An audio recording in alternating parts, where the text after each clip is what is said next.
The revelation. Commander Isabella Torres stood at the helm of the UES Hyperion, her dark eyes fixed on the holographic display showing the vast expanse of space beyond Jupiter's orbit. After 15 years of secrecy, humanity's greatest achievement was about to be unveiled, and she felt the weight of history pressing down on her shoulders. Quantum core stabilization at optimal levels, reported Lieutenant James Harrison from his engineering station. His fingers danced across the neural interface panels, monitoring the revolutionary technology that had taken humanity 2 decades to perfect. The Hyperion hummed silently around them, its quantum-enhanced systems operating at a level of efficiency that would have seemed impossible just a few years ago. In the distance, a Crixian patrol fleet approached with their characteristic arrogance. The crystalline vessels gleamed in the starlight, their organic-looking designs a testament to their supposed technological superiority. For 30 years, they had treated Earth as little more than a primitive curiosity, allowing humans limited access to space while slowly encroaching on their territory. Message from the Crixian flagship, Commander, announced Communications Officer Natasha Petrova, her voice tight with controlled excitement. They're demanding to know why we ventured beyond our authorized space zone. Isabella allowed herself a small smile. No response necessary, Lieutenant. They'll have their answers soon enough. The Hyperion represented humanity's response to decades of condescension and restrictions. While the Crixians believed they were monitoring a species struggling with basic spaceflight, Earth's best minds have been working in secret, pushing the boundaries of quantum physics in ways the aliens had deemed impossible. Crixian vessels adjusting course to intercept, reported Tactical Officer Richard Wong. Their weapon systems are powered but not active. They're probably expecting to escort us back to Earth, as usual. Isabella opened a ship-wide channel. All hands, this is Commander Torres. For years, we've prepared for this moment. Today, we show the galaxy that humanity will no longer be underestimated. Battle stations. The Crixian fleet drew closer, their formation suggesting they viewed this as nothing more than a routine disciplinary action. Their arrogance was about to cost them dearly. Quantum core ready for primary demonstration, James reported, his voice steady despite the tension. All systems green. Isabella straightened her uniform. Begin Phase 1. The Hyperion's quantum core activated, and for a brief moment, reality itself seemed to shiver around the ship. Then, in an instant, the massive vessel simply ceased to exist, leaving the Crixian fleet scanning empty space in confusion. The ship reappeared simultaneously at 12 different positions surrounding the alien fleet, each copy as solid and real as the original. The quantum-splitting technology, deemed theoretically impossible by Crixian scientists, worked perfectly. Multiple quantum manifestations stable, James called out, his voice filled with professional pride. Core handling the load exactly as designed. Through the view screens, Isabella could see the Crixian ships rotating frantically, their sensors overwhelmed by the impossible sight of 12 identical human vessels surrounding them. Emergency signals flashed between their ships as they tried to comprehend what they were witnessing. They're powering up weapons, Richard reported calmly. All ships. Let them, Isabella replied. Initiate Phase 2. The 12 iterations of the Hyperion began to move, but not through normal space. Instead, they phased between quantum states, passing through the Crixian vessels as if they were ghosts. Their advanced shields and armor meant nothing against technology. It could simply ignore the conventional laws of physics. Panic erupted across the Crixian communication channels. Their carefully maintained image of superiority crumbled as they faced something beyond their understanding. Their weapons fired, but the energy beams passed harmlessly through the quantum-phased chips. Quantum targeting systems online, Richard announced, ready for precision demonstration. Isabella nodded. Select one target. Minimal force, maximum effect. The Hyperion's quantum weapons activated, focusing on the smallest Crixian vessel. A beam of blue-white energy lanced out, not to destroy but to demonstrate. When it struck, The alien ship's primary systems simply ceased to exist, transferred to another quantum state, leaving the vessel intact but completely powerless. By the stars, breathed Natasha, monitoring the Crixian communications. They're calling for help from their high command. They're saying we've achieved the impossible. Send the prepared message, Isabella ordered. All frequencies, all languages. Natasha's fingers flew across her console, and the message began broadcasting. To the Crixian Empire and all spacefaring civilizations. For too long, humanity has been viewed as primitive, our potential dismissed, our boundaries restricted. The ship you see before you, the UES Hyperion, represents not just our technological achievement, but our determination to claim our rightful place among the stars. We do not seek conflict, but we will no longer accept limitations imposed by others. The era of human subjugation is over. The Crixian fleet hung motionless in space, their previous confidence shattered by the demonstration of power beyond their comprehension. Their mighty ships, armed with weapons that could shatter moons, had been rendered irrelevant by human ingenuity. Message from Crixian High Command, Natasha reported, surprise evident in her voice. They're requesting an immediate diplomatic conference. Priority 1. Isabella smiled. This was exactly the response they had hoped for. Humanity didn't want war. They wanted respect, and sometimes respect had to be earned through strength. Quantum core status, she asked. Operating at optimal efficiency, James replied proudly. We could maintain this demonstration for days if needed. Isabella took a moment to look at her crew, seeing the pride and determination on their faces. They represented the best of humanity, not just their technological achievement, but their spirit, their unwillingness to accept artificial limitations, their drive to exceed expectations. Send our response to High Command, she ordered. Tell them we look forward to productive discussions about humanity's new role in galactic affairs. And remind them, this is just one ship. We have an entire fleet under construction. As the message was transmitted, Isabella watched the Crixian ships through the view screen. In a single day, humanity had rewritten the rules of space warfare and galactic politics. The quantum technology they had developed wouldn't just change how ships flew through space. It would transform every aspect of civilization. The age of human quantum supremacy had begun, and the galaxy would never be the same. Echoes of betrayal. General Marcus Blackwood stood in the observation chamber of the Crixian Central Command, his weathered hands clasped behind his back as he watched the recordings of the UES Hyperion's demonstration for the 100th time. 25 years ago, he had sold humanity's defense secrets to the Crixians, convinced that Earth's survival depended on submission to a superior civilization. Now, watching the quantum warship phase through solid matter as if it were mist, he felt the foundations of his beliefs crumbling. Explain this, human, demanded High Commander Zixtal, his crystalline form shifting colors with agitation. The alien's multifaceted eyes reflected the holographic display where the Hyperion existed in 12 places simultaneously. You assured us your species was decades away from any significant technological breakthroughs. Marcus swallowed hard, his throat dry. I didn't know about this project, High Commander. It must have been developed in complete secrecy. Impossible.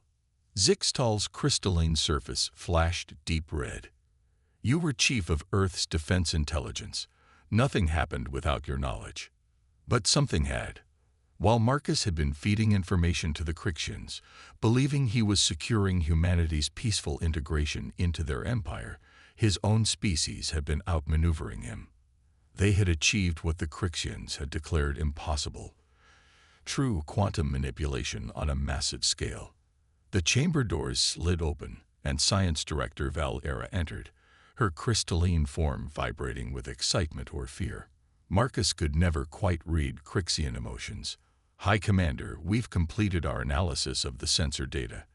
The human vessel, it's not using any technology we understand. They're not just ahead of us. They're operating on principles we never even considered. Marcus watched the recording again. The Hyperion's quantum jumps weren't like normal space travel. The ship didn't move through space. It reformed reality around itself. It was beautiful and terrifying, like watching the laws of physics being rewritten in real time. "How many more ships?" Zixtal demanded, turning to Marcus. "Your reports never mention shipyards capable of producing vessels of this size."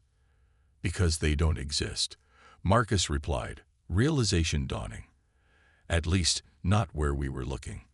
They must have built everything in quantum space, hidden between realities. We were so focused on conventional construction methods that we missed." He trailed off as new data streamed across the holographic displays. More human quantum signatures were appearing across the solar system. The Hyperion wasn't alone. Earth had an entire fleet ready to deploy. "The diplomatic conference," Valera said quietly. "They're not coming to negotiate. They're coming to dictate terms." Marcus felt a strange mix of horror and pride. He had betrayed Earth because he believed humanity needed guidance, protection, and control. But while he had been selling out his species, they had been proving him wrong in the most spectacular way possible. "What are our options?" Zixtal asked, addressing his military staff. The responses came quickly, each more desperate than the last. Their weapons were useless against ships that could phase between quantum states. Their shields meant nothing. Their technological advantage, maintained for centuries, had evaporated in a single day. "We could strike their colonies," suggested Admiral Krytex. "Force them to." "No," Marcus interrupted, surprising himself with his vehemence. "You don't understand humanity. Threaten our colonies, and you'll unite every human against you." The Hyperion showed restraint today. "Do you really want to see what those ships can do when they're fighting to protect human lives?" The chamber fell silent as his words sank in. The Crixians had always viewed humans as primitive, aggressive creatures that needed to be controlled and contained.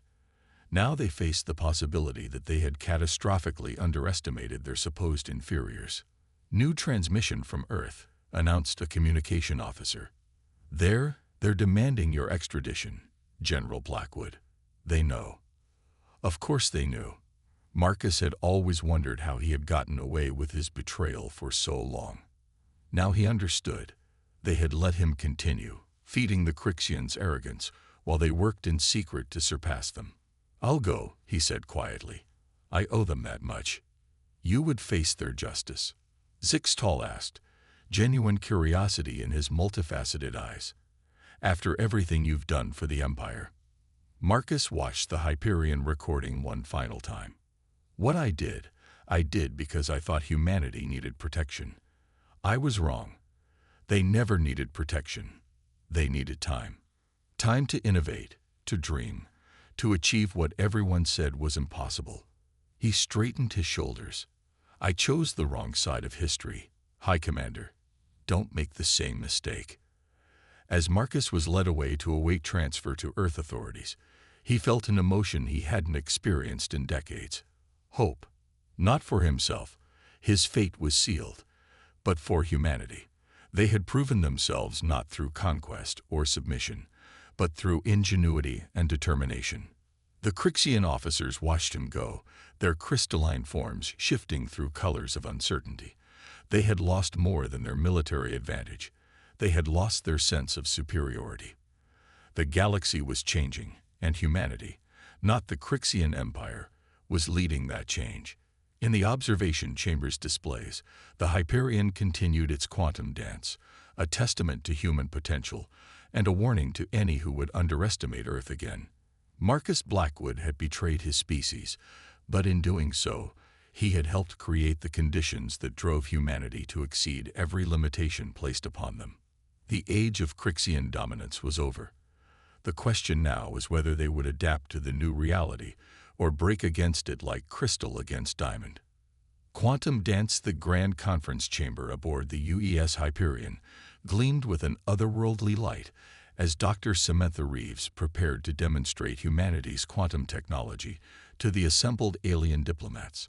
The room was filled with representatives from 12 different spacefaring civilizations, their diverse forms a testament to the galaxy's rich variety of intelligent life.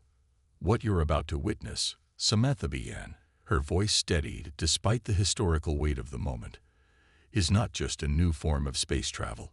It's a fundamental reimagining of what's possible." The Crixian delegation sat rigid in their crystalline forms, their previous arrogance replaced by barely concealed anxiety.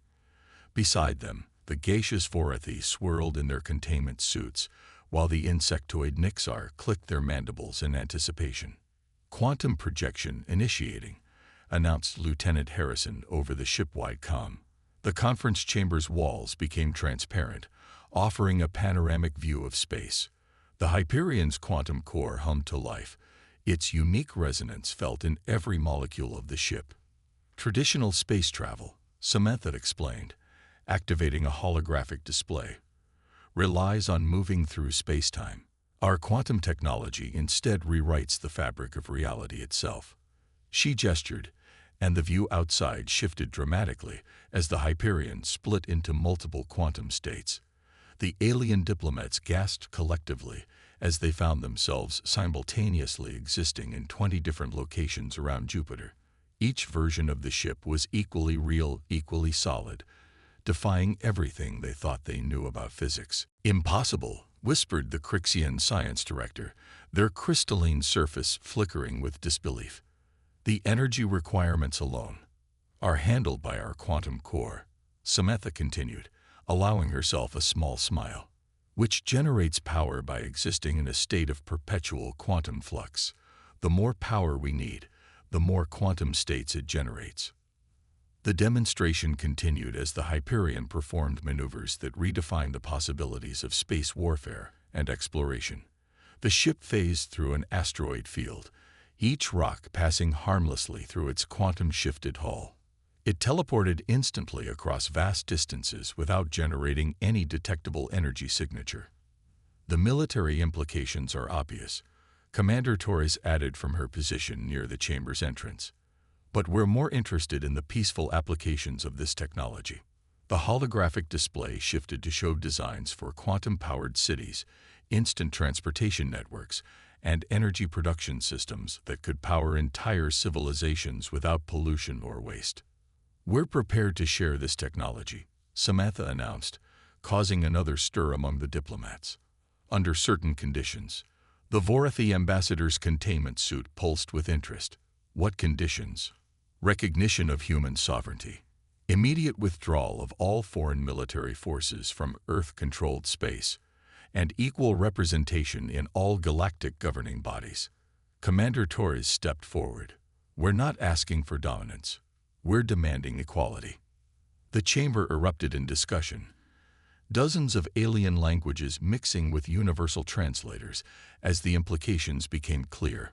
Humanity wasn't just showing off new technology. They were rewriting the political landscape of known space. "And if we refuse?" The Crixian ambassador's voice cut through the chaos. In response, the Hyperion performed its most dramatic demonstration yet. The ship's quantum field expanded, encompassing the entire diplomatic fleet. For a brief moment, every vessel existed in a state of quantum uncertainty, completely under human control. "We don't make threats," Commander Torres replied calmly as the field retracted. "We simply ensure our ability to defend ourselves. The choice to cooperate is yours." Samantha watched the aliens' reactions carefully. She saw fear, yes, but also something else. Respect. For the first time, they were seeing humans not as primitive upstarts, but as equals, perhaps even superiors in some ways. "The quantum technology," she continued, "can benefit all of us. Imagine instant travel between any 2 points in known space, clean, unlimited energy, medical applications that could save countless lives across all our species." The Nixar ambassador stepped forward, their compound eyes reflecting the quantum display. "My people vote to accept the human terms.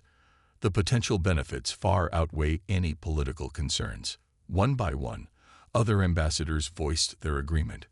Even the Crixians, after a tense private discussion, nodded their acceptance. The balance of power had shifted, not through violence, but through innovation.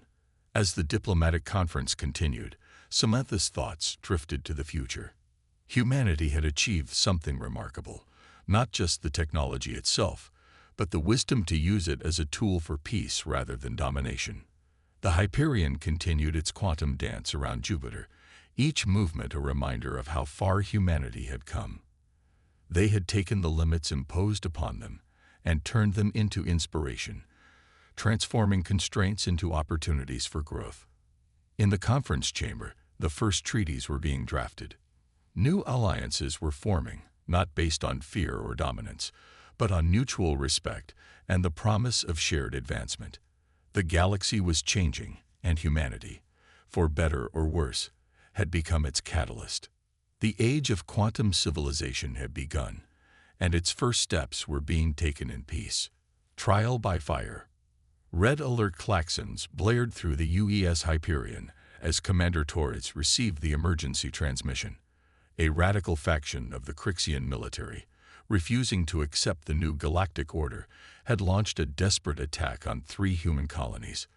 Multiple hostiles detected, Lieutenant Wong reported from Tactical. 47 Crixian warships, including 3 dreadnoughts. They're using some kind of quantum dampening field. Isabella's jaw tightened. They had expected resistance, but not this level of coordination. Status of the colonies. Planetary shields are holding, but they're taking heavy fire. The dampening field is interfering with our quantum communications. This was the moment they had trained for. The Hyperion's demonstrations had been carefully controlled. Now they would face their first real combat situation. All hands, battle stations, Isabella ordered. Lieutenant Harrison, can we still achieve quantum split? Yes, Commander, but not at full capacity. Their dampening field will limit us to 3 quantum states instead of 12. Isabella nodded. That's all we'll need. Tactical, plot a quantum jump to Colony Alpha. We'll deal with the biggest threat first. The Hyperion's quantum core engaged, pushing through the dampening field through sheer power. The ship emerged from quantum space directly between the Crixian fleet and the colony, immediately splitting into 3 iterations. Enemy ships adjusting formation, Wong reported. They're targeting all 3 quantum states simultaneously. They've been planning this, Isabella realized. Let's show them why that won't be enough. Execute Combat Pattern Delta. The 3 versions of the Hyperion began an intricate dance, each moving independently yet in perfect coordination. Crixian weapons fire filled space, but the quantum ships phased in and out of reality, making targeting nearly impossible. Their dampening field is weakening, Harrison called out. They can't maintain it against our quantum core's output. Isabella allowed herself a grim smile. Time to show them what this ship can really do. Target their flagship's weapon systems. Quantum precision strike. The Hyperion's quantum weapons activated, bypassing shields and armor to selectively remove the enemy vessel's weapon systems from normal spacetime. The massive Crixian dreadnought suddenly found itself defenseless, its most powerful weapons simply ceasing to exist. Multiple enemy ships breaking formation, Wong reported. They're firing on each other. The explanation came quickly. The Hyperion's quantum field was affecting their targeting systems, making friendly ships appear as enemies. Chaos erupted in the Crixian fleet as confusion and fear took hold. Message from the colony, Lieutenant Petrova announced. Their shields are stabilizing. They're asking if we need reinforcements. Negative, Isabella replied. Tell them to maintain their defensive position. We don't want to risk civilian casualties. The battle continued as the Hyperion demonstrated why quantum technology had revolutionized warfare. Traditional tactics meant nothing against a ship that could exist in multiple states simultaneously and phase through solid matter at will. Enemy dreadnoughts attempting to concentrate fire, Wong warned. They're trying to saturate all possible quantum states. Perfect, Isabella responded. Execute Quantum Trap Alpha. The Hyperion's three quantum states converge, appearing to merge back into a single vessel. The Kryxian dreadnoughts, seeing an apparent opportunity, fired their main weapons. At the last possible moment, the Hyperion quantum shifted, creating a bubble of altered spacetime around itself. The massive energy beams from the dreadnoughts entered the quantum bubble and found themselves redirected, emerging to strike their own ships. Two dreadnoughts suffered critical damage from their own weapons. "Quantum core holding steady," Harrison reported proudly. "We can maintain this all day." But they wouldn't need to. The Kryxian fleet, facing technology they couldn't fight and couldn't understand, began to retreat. Ships disappeared into hyperspace, leaving their disabled companions behind. Enemy forces withdrawing from all three colonies, Petrova confirmed. "We're receiving surrender signals from the disabled vessels." Isabella stood from her command chair, surveying the aftermath of their first real battle.